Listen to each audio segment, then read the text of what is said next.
رحمتیں بہانے ڈھونڈتی ہیں اور وہ بندوں کو معاف کرتا ہے، اور معاف کرنا اس کی عادت ہے۔ ایک مقام پہ ارشاد فرمایا ما یفعل اللہ بعذابکم، اللہ تمہیں عذاب دے کے کیا کرے گا؟ اس کی یہ چاہت نہیں ہے کہ تمہیں آتش دوزخ میں ڈالے، وہ تمہاری مغفرت کرنا چاہتا ہے۔ آج خود کوئی جہنم میں چھلانگیں لگائے تو اس کی مرضی، لیکن اس کی طرف کوئی رجوع بھی کر لے، عیبوں سے بھرا ہوا ہو، گناہوں سے لتڑا ہوا ہو، لیکن اس کے حضور حاضر ہو جائے تو اللہ یہ نہیں دیکھتا اس نے گناہ کتنے کیے، یہ دیکھتا میرا بندہ میری چوکھٹ پہ آ گیا ہے، تو وہ اس کے پچھلے سارے گناہ معاف فرما دیتا ہے اور اس کو کوئی مشکل نہیں ہے۔ تو گناہوں کو معاف کرنا وہ پسند کرتا ہے، بلکہ فرمایا اگر تم گناہ نہ کرو اور توبہ نہ کرو تو تمہاری جگہ ایسی قوم لائی جائے جو گناہ بھی کرے اور توبہ بھی کرے۔ جب بندہ اس کے حضور اپنی ندامت، اپنی عاجزی لے کر کے حاضر ہوتا ہے اور عرض گزار ہوتا ہے کہ مالک میں تیری چوکھٹ پہ آ پڑا ہوں، مجھے معاف کر دے، تو اسے وہ بندہ اتنا اچھا لگتا ہے۔ ندامت کے گرنے والے آنسو اللہ کی رحمت کو جوش میں لے آتے ہیں، اور اللہ تعالیٰ بندے کے نہ صرف گناہوں کو معاف کرتا ہے بلکہ اس کو بدل کے نیکیوں میں تبدیل کر دیتا ہے۔ تو پھر کوئی جتنا بڑا گناہ گار ہوا اتنا بڑا نیکوکار ہوا۔ جب اس کے گناہ بدل کے نیکیوں میں تبدیل ہو گئے تو پھر اس کے نامہ اعمال کے اندر کس قدر ذخیرہ نیکیوں کا جمع ہو گیا۔ تو ایک تو ہے گناہوں کو مٹا دیا جانا، یہ بھی اس کی کرم نوازی ہے۔ بندے نے پاپ کمائے، گناہ کیے، جرم کیے، اللہ جل شانہ کے حکموں کو توڑا، اس کے احکام کو پس پشت ڈالا، لیکن اللہ کی رحمتیں بندے پہ برسی۔ جب وہ شرمندہ ہوا، اسے احساس ہوا، یہ خیال جاگا کہ میں تو غلط کر رہا تھا اور میں نے اپنے رب کی نافرمانی کر کے اپنے رب کو ناراض کیا ہے، تو پھر وہ مالک کی دہلیز پہ آ گیا، اللہ اکبر۔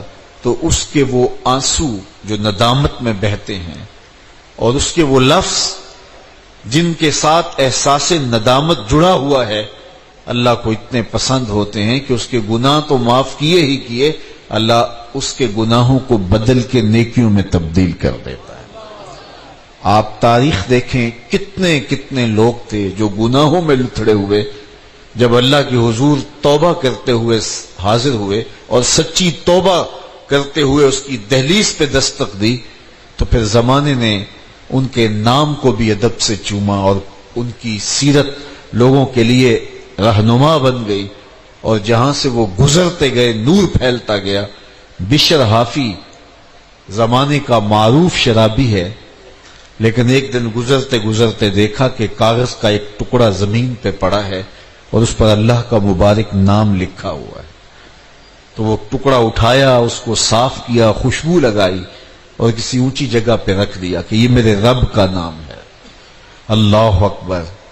اگر آپ مجھے پوچھیں کہ دین کیا ہے، تو ایک تو ہے کہ 3 گھنٹے کی تقریر کی جائے کہ دین یہ ہے۔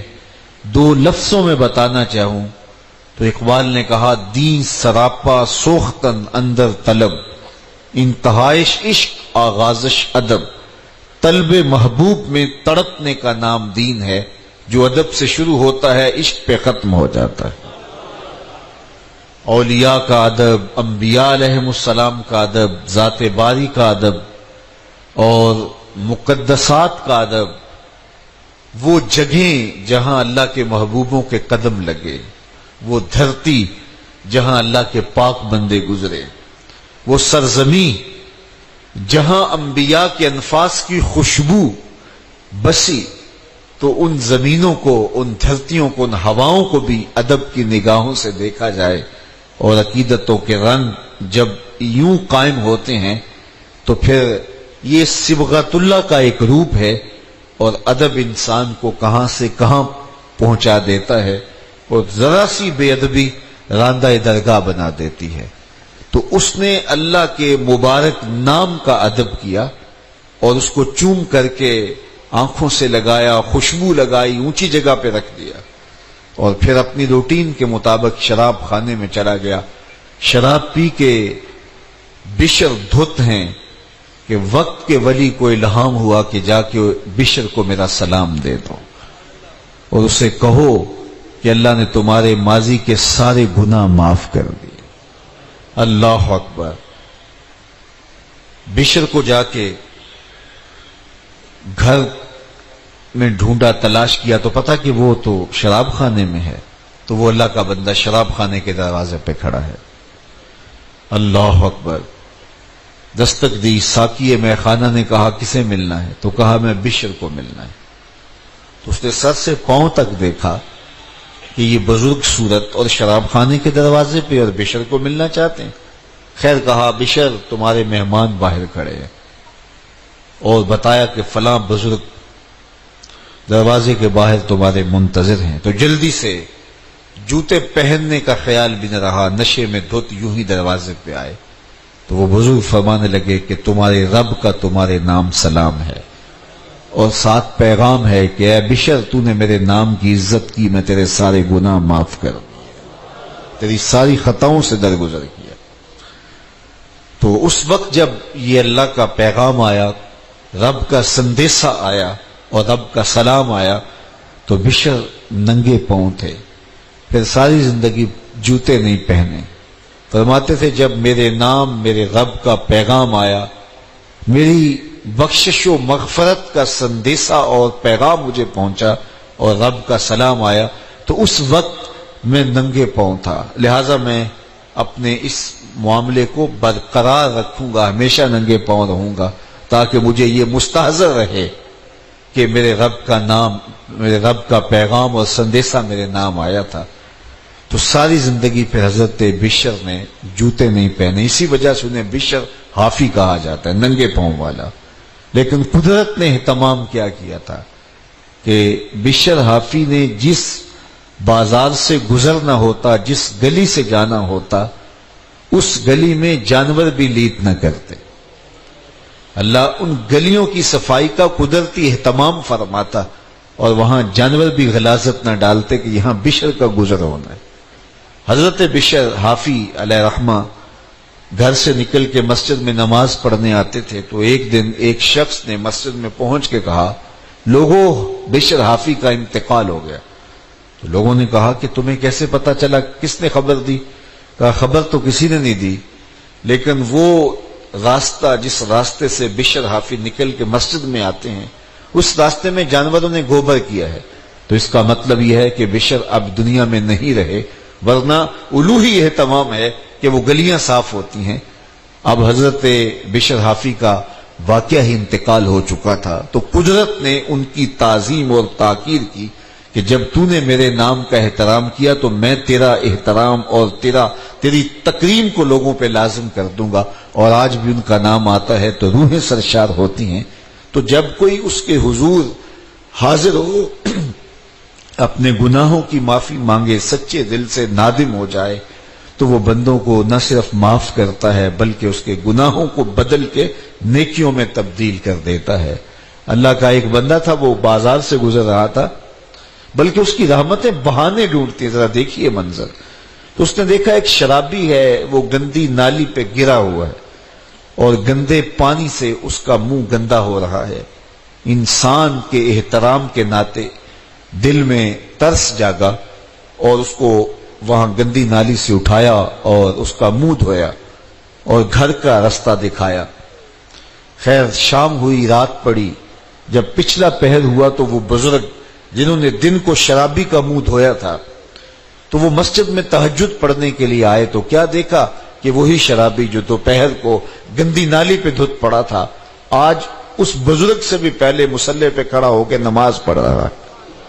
تو بڑی حیرت ہوئی کہ یہ تو وہ دن والا شرابی ہے اور میں نے آج اس کا منہ دھویا تھا، نشے میں دھت پڑا تھا. تو حیرت کا اظہار کیا تو ہاتف سے آواز آئی، میرے بندے تو نے اس کا منہ دھو دیا تھا، میں نے اس کا دل دھو دیا ہے. تو جب بندہ اللہ کے حضور توبہ کرتا ہے، اس کے حضور معافی مانگتا ہے، تو پھر وہ کتنا عطا کرتا ہے. اور بندے کے گناہوں کو معاف ہی نہیں کرتا بلکہ اس کے گناہوں کو نیکیوں میں بدل کے رکھ دیتا ہے. یہ بندے پر اللہ کی کرم نوازیوں کے برستے رنگ ہیں. التائب من الذنب کمن لا ذنب لہ، گناہ سے توبہ کرنے والا ایسا ہوتا ہے جیسے اس نے گناہ کیا ہوا ہی نہیں ہے. حدیث پاک میں آتا ہے کہ قیامت کے دن ایک شخص اپنا نامہ اعمال کھولے گا اور اسے فرمایا جائے گا کہ اپنے نامہ اعمال کو پڑھو. تو وہ نامہ اعمال پڑھنا شروع کرے گا. اب اس نے بڑے بڑے جرم کیے ہوں گے اور چھوٹے چھوٹے گناہ بھی کیے ہوں گے. اب اللہ سے حیا کرتے ہوئے، شرم کرتے ہوئے جو بڑے گناہ ہیں ان کو چھوڑتا جائے گا، صرف نظر کرتا جائے گا اور چھوٹے چھوٹے گناہ پڑھتا جائے گا. جب وہ سارا نامہ اعمال پڑھ چکے گا تو آواز آئے گی، بندے جا، میں تیرے سارے گناہوں کو بدل کے نیکیوں میں تبدیل کر دیا. تو وہ کہے گا، اے اللہ ابھی تو میرے بڑے بڑے گناہ رہتے تھے جو میں نے ابھی پڑھے ہی نہیں. تو جب یہ بات اللہ کے محبوب نے ارشاد فرمائی تو حضور اتنا مسکرائے کہ صحابہ کو حضور کی داڑھیں نظر آنے لگی. پہلے وہ کہہ رہا ہے کہ چھوٹے چھوٹے گناہ پڑھتے اور بڑے چھوڑتا چلا جاتا ہے، اور جب یہ اسے پتا چلا کہ ان گناہوں کو بدل کے نیکیوں میں تبدیل کر دیا جائے گا تو وہ کہتا ہے ابھی تو بڑے بڑے گناہ میرے رہتے تھے. تو اللہ کی یہ کرم نوازیوں کے رنگ ہے کہ وہ گناہوں کو بدل کے نیکیوں میں تبدیل کر دیتا ہے. اور بندہ جتنا بڑا گناہ گار تھا جب سچے دل سے اس کے حضور توبہ کرنے کے لیے حاضر ہوتا ہے تو پھر اتنا ہی بڑا نیکوکار بن جاتا ہے. سیدنا عمر فاروق رضی اللہ تعالی عنہ کا زمانہ تھا اور آپ جانتے ہیں وہ ہاتھ میں درہ رکھتے تھے اور گلیوں میں گشت کیا کرتے تھے رات کو. دن کو بھی آپ دیکھتے تو ایک شرابی تھا جو ہاتھ میں شراب کی بوتل لیے آ رہا تھا. اچانک گلی کا موڑ کاٹا تو آگے حضرت عمر آ رہے تھے. ایک دم ڈر گیا اور دل ہی دل میں کہا، اے اللہ حضرت عمر کے قہر سے بچا لے، ساری زندگی شراب نہیں پیوں گا. سچی توبہ کر دی اور جلدی سے وہ شراب کی بوتل بغل میں دبا لی. اتنے میں حضرت عمر بھی سر پہ پہنچ گئے اور کڑک کے کہا، گرج کے کہا کہ یہ تیرے پاس کیا ہے؟ تو تھی تو شراب. اب ڈرتے ہوئے اس نے کہا، حضور یہ سرکہ ہے. تو حضرت عمر فرمایا، نکالو. اب وہ تھر تھر کانپ رہے اور بغل سے وہ شراب کی بوتل نکالی. جب نکالا تو وہ شراب نہیں تھی، سرکہ بن چکا تھا. تو جو اللہ شراب کو سرکے میں بدل دینے پہ قادر ہے وہ گناہوں کو نیکیوں میں بدل دیتا ہے. تو یہ ایک صورت دکھائی کہ دیکھو یہ شراب کو سرکے میں تبدیل کر دیا، تمہارے گناہ بھی نیکیوں میں تبدیل کر دیں گے. تم آؤ تو صحیح اس کی چوکھٹ پہ، تم ہاتھ تو پھیلاؤ. حضرت داتا گنج بخش علی حجویری علیہ رحمہ کشف المعجوب کے اندر لکھتے ہیں کہ جو فرمایا گیا کہ جس نے توبہ کی اللہ نے اس کی مغفرت کر دی. تو ایک بزرگ کا قول نقل کیا کہ جس کو اللہ نے بخشنا تھا اللہ نے اس کو توبہ کی توفیق دے دی. اس کو بلایا ہی اسے ہے جس نے مغفرت کرنی تھی. تو توبہ کی توفیق کا نصیب ہو جانا یہ اللہ کی خاص رحمتیں ہیں اور توبہ کرنے والا اللہ کی خاص رحمتیں پاتا ہے. توبہ کرنے والا جب اس کے حضور حاضر ہوتا ہے تو اللہ تعالیٰ اس پہ بہت خوش ہوتا ہے. اللہ کے محبوب علیہ السلام نے باقاعدہ ایک مثال سے یہ حقیقت سمجھائی کہ توبہ کرنے والے کے لیے اللہ کی خوشی کا عالم کیا ہوتا ہے، اللہ کیسے خوش ہوتا ہے توبہ کرنے والے پر. تو حضور نے ارشاد فرمایا، ایک بندہ لمبا سفر کر کے اور صحرا کے اندر ایک لمبے سفر پہ تھا تو راستے کے اندر اس نے چند لمحوں کے لیے سستانے کے لیے، دوپہر کاٹنے کے لیے ایک درخت کے ساتھ اپنا جانور باندھا اور خود سو گیا. اس کا خیال تھا چند لمحوں کے لیے آنکھوں کی نیند نکالوں گا اور آگے بڑھ جاؤں گا. اس لیے اس نے سامان بھی سواری اونٹ کے اوپر جو لدا ہوا سامان تھا اس میں کھانا تھا، پینا تھا، دیگر ضروریات کی چیزیں تھی تو وہ بھی نہیں اتارا. کجاوے پر ہی پڑا رہا کہ چند لمحوں کے لیے میں نے کمر سیدھی کرنی اور آگے چلے جانا. تو تھوڑی دیر کے بعد اس کی آنکھ کھلی تو کیا دیکھتا ہے کہ اونٹ ماں ساز و سامان کے غائب ہے. تو صحرا میں اونٹ کا گم جانا زندگی گم جانے کے مترادف ہے. تا حد نظر نہ کوئی آبادی، نہ کوئی انسانی وجود تو پھر زندگی نہیں موت کے منہ میں اپنے آپ کو دھکیل لینا ہے جنگل میں، اگر آپ کے پاس کچھ باقی نہیں بچتا ہے۔ تو اس نے دیکھا کہ سواری غائب ہے، سواری غائب ہے تو اس کے اوپر جو سامان تھا وہ بھی غائب ہے، تو وہ دائیں بائیں بھاگا دوڑا اس خیال سے کہ میں جو ہے وہ اپنی سواری کو تلاش کر لوں، لیکن سواری نہیں مل پائی۔ تو پھر وہ دوبارہ آیا اور اسی جگہ بیٹھ گیا، اب موت کا انتظار کرنے لگا۔ چونکہ صحرا میں سواری گم گئی اور میلوں تک انسانی آبادی ہی نہیں ہے، تو وہیں پیاس سے ہلکان ہوا، بے چین ہوا، وہاں درخت کے ساتھ ٹیک لگا کے موت کا منتظر ہو کے بیٹھ جاتا ہے، اور یوں بیٹھے بیٹھے اس کی آنکھ لگ جاتی ہے۔ اچانک اس کی آنکھ کھلتی ہے تو کیا دیکھتا ہے کہ اونٹ ماں ساز و سامان کے پاس کھڑا ہے۔ تو اونٹ کا ملنا زندگی مل جانا تھا، تو وہ اتنا خوش ہوا کہ خوشی سے اس کی زبان بل کھا گئی۔ وہ کیا کسی نے کہا نا کہ جب بھی تیری قربت کے امکان نظر آئے ہم اتنے خوش ہوئے کہ پریشان نظر آئے۔ تو کہنا تو یہ تھا کہ اے اللہ تو میرا رب اور میں تیرا بندہ، لیکن وہ خوشیوں کے ہجوم میں درک گیا اور کیا کہتے ہیں، اللہم انت عبدی وانا ربک، اے اللہ تو میرا رب، تو میرا بندہ اور میں تیرا رب۔ تو اس قدر وہ خوشیوں میں درک گیا کہ اس کو اپنی زبان پہ قابو اور کنٹرول نہ رہا۔ کسی کے آنے سے ایسے ہوش اڑے ساقی کے، شراب سیخ پہ ڈالی اور بوتل میں کباب۔ تو کہتا اللہم انت عبدی وانا ربک، تو میرا بندہ اور میں تیرا رب۔ تو یہ اس کی زبان قابو میں نہ رہی اور وہ بل کھا گیا، خوشیوں کا ہجوم ایسا ہوا۔ تو اللہ کے محبوب نے یہ مثال بیان کرنے کے بعد ارشاد کیا، مجھے بتاؤ اس بندے کو کتنی خوشی ہوئی کہ زبان پہ قابو نہیں، جذبات پہ کنٹرول نہیں، کہنا کچھ ہے بول کچھ رہا ہے۔ تو صحابہ نے عرض کی حضور بہت خوشی ہے۔ تو فرمایا جس طرح یہ بندہ اونٹ کے ملنے پر واپس آنے پہ خوش ہوا، حتیٰ کہ خوشیوں کے ہجوم میں اس کی زبان بھی قابو میں نہیں رہی، یہ بتا رہا ہے خوشیوں کے وفور کا عالم اور مسرتوں اور جو ہے وہ خوشیوں کی کثرت کا عالم بتا رہا ہے۔ تو فرمایا یہ بڑا خوش ہوا جب کوئی بندہ پلٹ کے مالک کی دہلیز پہ آتا ہے، اللہ اس سے بھی زیادہ خوش ہوتا ہے کہ میرا بندہ میری چوکھٹ پہ آ گیا۔ تو پھر اللہ یہ نہیں دیکھتا کہ اس کے گناہ کتنے، سمندر کی جھاگ کے برابر بھی گناہ ہو تو معاف کر دیے جاتے ہیں، اس لیے کہ میرا بندہ پلٹ کے میری چوکھٹ پہ آیا ہے۔ تو توبہ اللہ کو محبوب ہے، اللہ کو مطلوب ہے، اللہ کو چاہیے کہ بندہ اس کے حضور آئے اور پھر اللہ جل شانہ اس کی مغفرت و بخشش فرما دیتا ہے۔ یہ موسم نور کے موسم ہے، عام دنوں میں بھی توبہ کرو، دن میں کرو یا رات کو کرو، کسی بھی مقام پہ توبہ کرو، اللہ معاف کر دینے والا ہے۔ لیکن یہ خاص ایام تو ایسے ہیں کہ اللہ کی رحمتیں بندوں کو معاف فرما دیتی ہیں، اور اگر کوئی توبہ کا جو ہے وہ دامن پکڑ کے آ جائے، اس کے حضور حاضر ہو جائے، تو پھر اللہ تعالیٰ جل شانہ بندوں کی خطائیں بھی معاف کرتا ہے اور ان کے گناہوں کو بدل کے نیکیوں میں تبدیل کر دیتا ہے۔ خوش نصیب ہیں وہ لوگ جو ان بابرکت ایام میں اپنی بخشش کا سامان کر لیتے ہیں، اور ان سے بڑا بدبخت بھی کوئی نہیں جو ان سہانے موسموں میں بھی پیاسے رہتے ہیں اور ان موسموں میں بھی ان کی بخشش و مغفرت نہیں ہو پاتی۔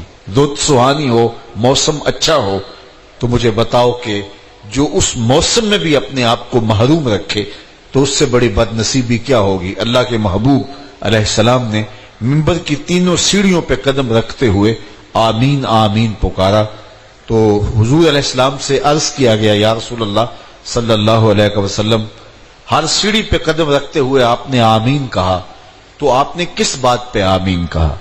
فرمایا جبریل امین حاضر خدمت ہوئے اور انہوں نے کہا اس شخص کی ناک خاک آلود ہو جو ماہ صیام رمضان المبارک کو پائے اور اپنی بخشش نہ کروا سکے۔ تو میں نے اس پہ آمین کہا کہ اتنا مقدس مہینہ نصیب ہو، اتنا سہانا موسم آئے اور وہ پھر جہاں کھڑا تھا وہی کا وہی کھڑا رہے۔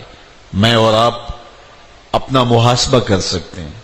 موسم رحمت اور فصل نور رمضان المبارک اپنا آدھا سفر طے کر چکا ہے. یہ مبارک مہینہ آدھا سفر اس کا بھی باقی ہے. تو میں اور آپ ذرا اپنے آپ کو اپنے ضمیر کی عدالت میں کھڑا کر کے اپنے آپ کو دیکھ کر کے دیکھیں، سوچیں کہ ہم نے ان 15 دنوں کے اندر کتنا سفر طے کیا.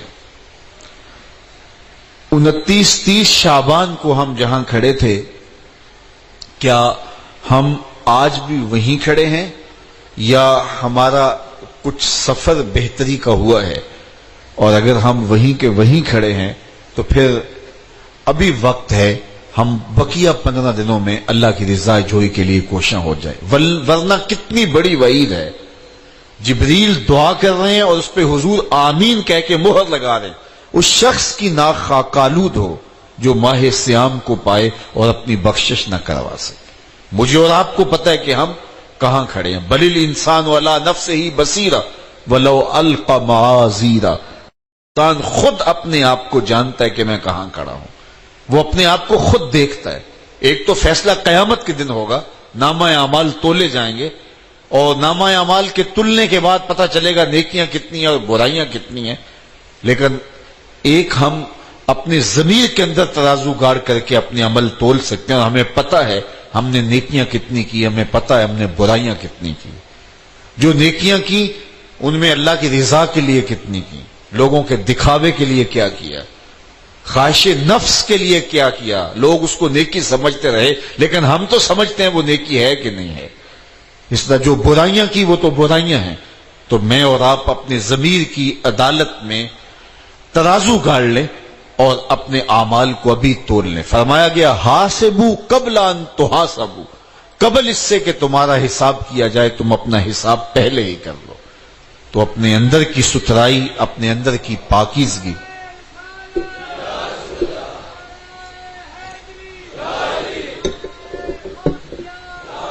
تو اپنے اندر کی پاکیزگی اور اپنے اندر کی طہارت کے لیے مجھے اور آپ کو کوشاں ہو جانا چاہیے.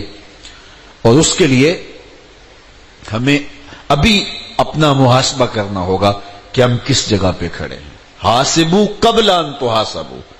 وہ کبھی آپ نے دیکھا ہو کہ جب لوگ عمرہ سے واپس پلٹتے ہیں یا حج سے واپس آتے ہیں تو ہر بندہ اپنا سامان باندھ کر کے اس کا وزن کر رہا ہوتا ہے. کیوں وزن کر رہے ہو؟ جی ایئرپورٹ پہ پریشانی نہ ہو جائے. جتنا وزن انہوں نے بتایا ہے کہیں اس سے زیادہ نہ ہو جائے اور وہاں مسئلہ نہ بن جائے. تو پہلے ہی اپنا وزن کر لیتے ہیں کہ وہاں پریشانی نہ ہو. اور اگر وہاں پریشانی ہو بھی جائے تو اس کے کئی حل بھی موجود ہیں. لیکن پھر بھی ہم کہتے ہیں کہ معمولی پریشانی سے بھی بچنے کے لیے اپنا وزن پہلے ہی ہوٹل میں وہاں کر لیتے ہیں کہ ایئرپورٹ پہ پریشانی نہ بنے. تو فرمایا گیا حاسبو قبل ان تحاسبو. دنیا میں اپنا حساب لگا لو، اپنا وزن کر لو، کہیں ایسا نہ ہو قبر میں پریشانی نہ بن جائے، کہیں ایسا نہ ہو کہ حشر میں پریشانی نہ بن جائے.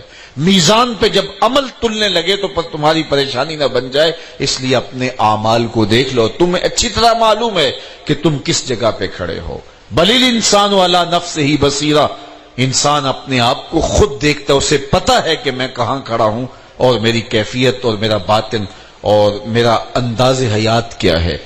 تو اس لیے ہمیں اپنی اس مختصر زندگی کا جائزہ لگانا ہوگا. ابھی 15 دن رمضان المبارک کے گزرے تو ہم دیکھیں ان ایام کے اندر ہم نے اپنا وقت کیسے گزارا. آدھا سفر یہ ماہ نور کر گیا. ہم جہاں تھے وہیں کھڑے ہیں یا ہم اپنی باطنی کیفیت کو بہتر محسوس کر رہے ہیں؟ جس کے 2 دن برابر گزرے وہ ہلاکت میں ہے. گزرنے والے دن سے آنے والا دن بہتر ہونا چاہیے. اور اگر کسی شخص کا آج کا دن کل سے بدتر تھا تو اس کے پلے تو پھر کچھ ہے ہی نہیں ہے. اس لیے میں اور آپ اپنا محاسبہ کر سکتے ہیں کہ ہم کہاں کھڑے ہیں. تو اب بھی ہمارے پاس موقع موجود ہے. بقیہ 15 دن 14 دن ہمارے پاس موجود ہے.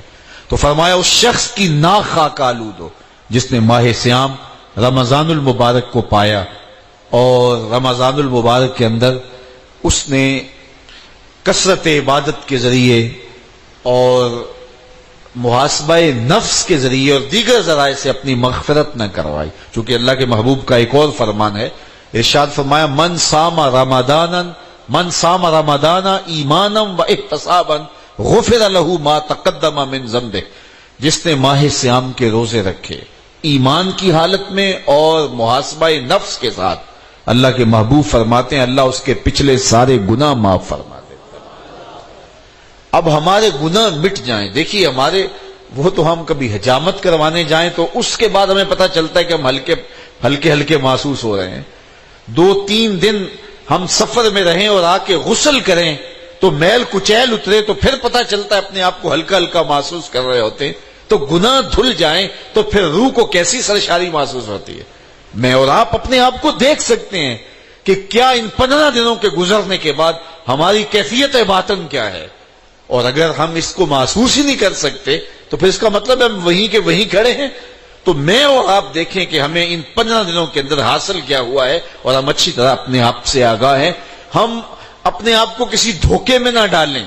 وَلَوْ أَلْقَى مَعَاذِيرًا، بندہ خام خواہ کچھ معذرتیں کچھ چیزیں اپنے اوپر تراش کر کے اپنے آپ کو جھوٹی تسلی تو دے سکتا ہے، لیکن وہ اپنی حقیقت سے خود آشنا ہوتا ہے کہ میں کہاں کھڑا ہوں.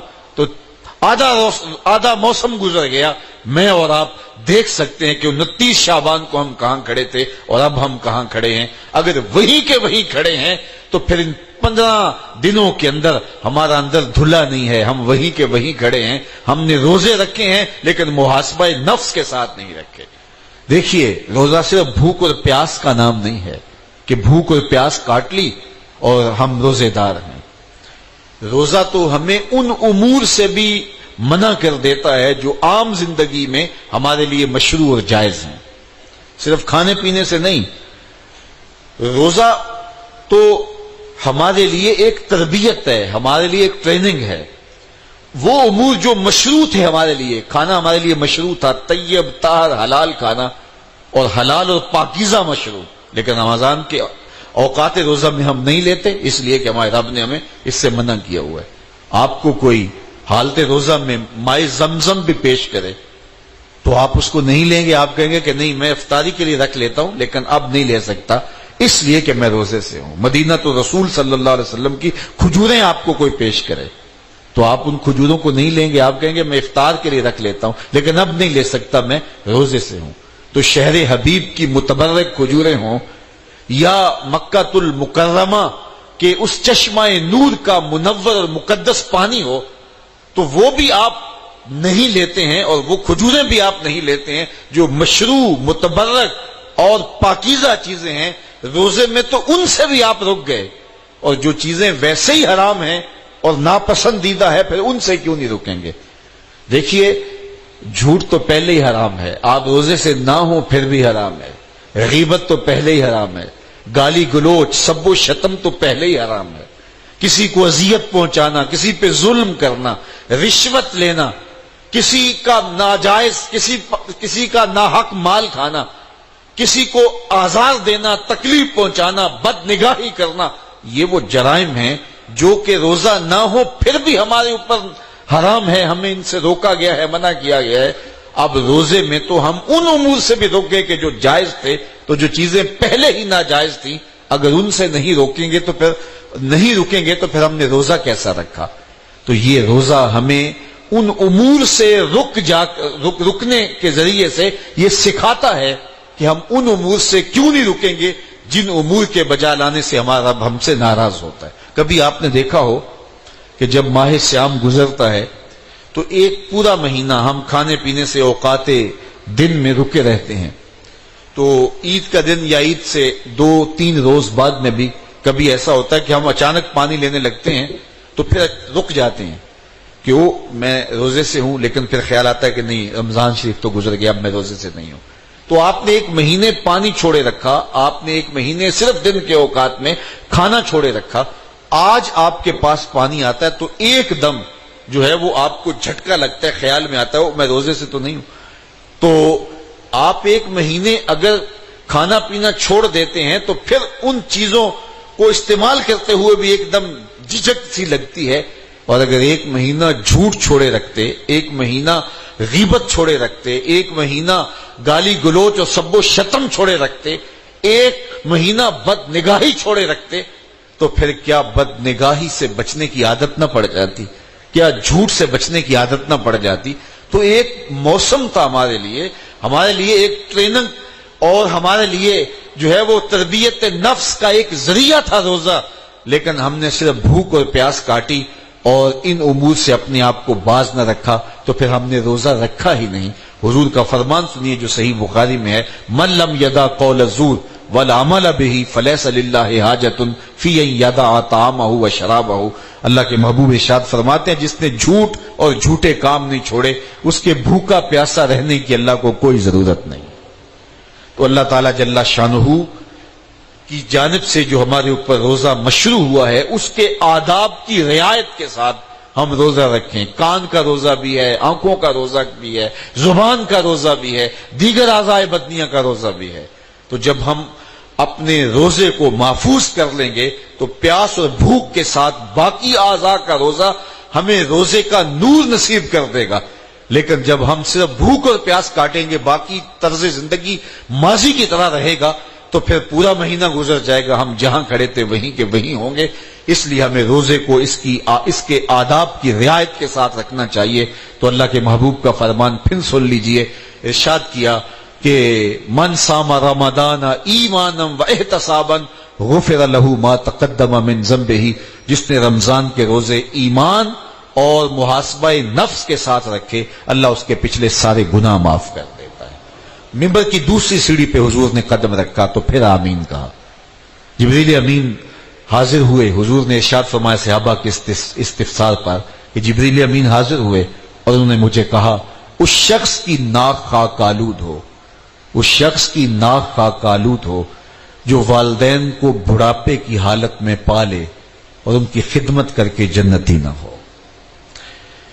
اللہ کے محبوب کی زبان سے اس پر آمین کہا گیا۔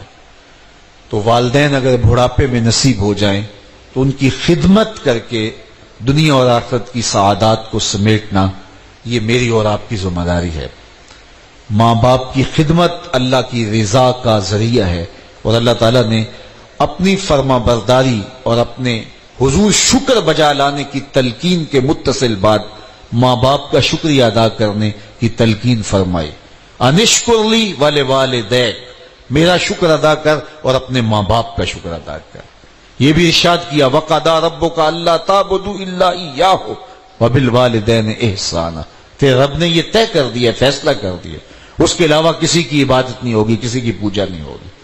اپنی عبادت کا حکم نامہ دیا اور متصل کہا وَبِالْوَالِدَيْنِ إِحْسَانًا، اور یہ بھی طے ہے کہ تم اپنے والدین کے ساتھ حسن سلوک کرو گے۔ امام غزالی نے لکھا اللہ نے اپنی عبادت کے متصل بعد، عبادت کے حکم نامے کے متصل بعد والدین کے ساتھ حسن سلوک کرنے کی تلقین کیوں کی؟ کہا انسان کے وجود کا سبب حقیقی ذات باری ہے اور سبب مجازی والدین ہیں۔ اس دنیا پر انسان کے آنے کا ذریعہ ماں باپ بنے تو حقیقی سبب ذات باری ہے، سبب مجازی والدین ہے۔ اس لیے اللہ نے اپنی عبادت کے حکم نامے کے متصل بعد والدین کی تکریم اور ان کی عزت اور ان کے ساتھ حسن سلوک کرنے کی تلقین ارشاد کی۔ تو خوش نصیب ماں باپ کا ادب کر کے دنیا آخرت کی سعادتیں سمیٹتے ہیں۔ میں نے کتب تصوف میں پڑھا ہے جو روزانہ اپنے والدین کے لیے اہتمام کے ساتھ دعا کرے، والدین زندہ ہوں تب بھی، والدین فوت ہو گئے ہوں تب بھی، کبھی اس میں ناغہ نہ کرے، روزانہ 2 4 5 منٹ نکال لے اس کے لیے کہ وہ الگ بیٹھ کے وہ مجلس میں کسی جگہ بھی اللہ کے حضور اپنے والدین کے لیے اہتمام کے ساتھ دعا مانگے۔ ساری زندگی اس کے رزق میں بے برکتی نہیں آ سکتی۔ دعا اپنے والدین کے لیے مانگی، لیکن اللہ کی کرم نوازیوں کا می اس پہ برسنا شروع ہوگا جو کبھی بھی موقوف نہیں ہوگا۔ والدین کی رضا میں اللہ کی رضا چھپی ہے، والدین کی ناراضگی میں اللہ کی ناراضگی چھپی ہے۔ امام غزالی علیہ الرحمہ نے لکھا ہے ایک عمل ایسا ہے جس کی آخرت میں سزا تو ہے ہی ہے، دنیا میں بھی اس عمل بد کی سزا ضرور ملتی ہے، اور وہ عمل ماں باپ کی نافرمانی ہے۔ اور فرمایا ایک نیکی ایسی ہے، ایک نیک عمل ایسا ہے جس کی آخرت میں جزا ہے ہی ہے، دنیا میں بھی ضرور ملتی ہے، اور وہ والدین کی عزت، تکریم اور خدمت ہے۔ نہیں تو نشان لگا لو شخص پہ جو اپنے ماں باپ کا فرما بردار ہے، ساری زندگی اس کی پگڑی کا کلس نیچا ہوتے آپ نہیں دیکھیں گے، اور اس شخص پر بھی نشان لگا لو جو اپنے والدین کا بے ادب اور گستاخ ہے، آپ ساری زندگی اس کو رسوا ہوتے دیکھیں گے۔ تو والدین کو راضی رکھنے والا، والدین کی خدمت کرنے والا دنیا آخرت میں سرخرو ہے، اور ان کی نافرمانی کرنے والا، ان کو ستانے والا، اذیت پہنچانے والا آخرت میں بھی اور دنیا میں بھی ذلت اور رسوائی کاٹے گا۔ اس لیے میں اور آپ اس مختصر زندگی کے اندر اپنے والدین کو اگر پالے بڑھاپے کے اندر، جب وہ ارذل العمر کو پہنچ جائیں، جب وہ بوڑھے ہو جائیں، مزاج میں چڑچڑا پن آ جائے، جب ہم بچے تھے تو ہماری ساری باتیں وہ گوارا کرتے تھے، آج وہ بوڑھے ہوئے اور ان میں بچپنا لوٹ آیا تو ہمیں بھی گوارا کرنی چاہیے۔ ایک ماں اور ایک باپ اپنے بچوں کو کس طرح پالتا ہے، 5 6 7 بچوں کو ماں پالتی ہے، ان کی ضروریات کو پورا کرتی ہے، ان کی خوراک کی ضروریات ہیں، ان کے لباس کی ضروریات ہیں، ان کی دیگر ضروریات ہیں، ماں پورا کرتی ہے۔ اور 5 7 بچوں میں سے کسی کو بھی شکایت نہیں ہوتی کہ میری ماں نے میرے حوالے سے کوئی کوتاہی کی ہے۔ 7 8 بچے ہوں تو سارے بچوں کو ماں پالتی ہے، بچہ بڑا بھی ہو جائے تو ماں کو پھر بھی اس کا خیال ہوتا ہے، چھوٹے سے لے کر بڑے تک برابر توجہ دے رہی ہوتی ہے۔ 7 8 بچوں کو ایک ماں پالتی ہے، اور 7 8 بچے مل کر ایک ماں کو نہیں پال سکتے بڑھاپے میں۔ تو یہ کتنی بڑی بد نصیبی ہوتی ہے کہ والدین ٹھوکروں پہ آ جائیں، اور والدین بڑھاپے کے اندر اپنی اولاد سے بات کرنے کے لیے لفظ ڈھونڈ رہے ہوں اور ان کا مزاج دیکھ رہے ہوں کہ یہ بات ان سے کب کرنی ہے۔ یہ نوبت جب کسی کے والدین پہ آ جائے تو اس کے جینے پہ افسوس ہے۔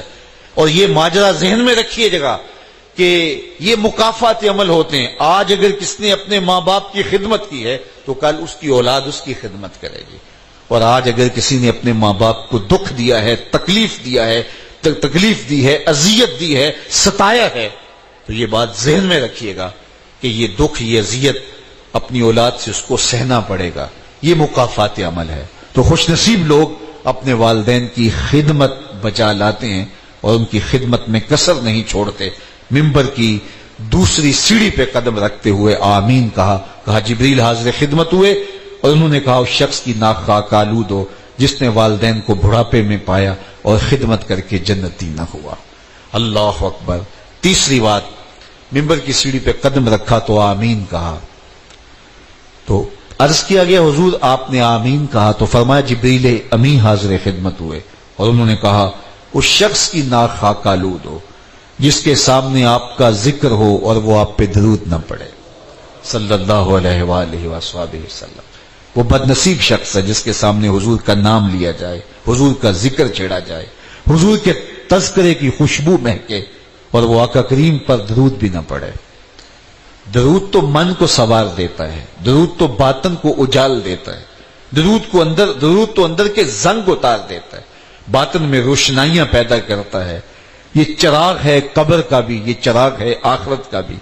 زندگی میں درود و سلام کے ساتھ اپنے رب کو، تعلق کو مضبوط رکھیے، دیکھنا کہ درود آپ کو کہاں پہنچاتا ہے۔ اور میرے حضور نے ارشاد فرمایا کہ وہ شخص بخیل ہے، مکمل بخیل، جس کے سامنے میرا نام لیا جائے اور وہ میرے اوپر درود نہ پڑے، جس کے سامنے میرا ذکر کیا جائے اور وہ میرے اوپر درود نہ پڑے۔ وہ شخص کنجوس ہے۔ ایک روایت میں فرمایا وہ لئیم ہے، مکمل لئیم، کمینہ ہے، مکمل کمینہ، جس کے سامنے حضور کا ذکر کیا جائے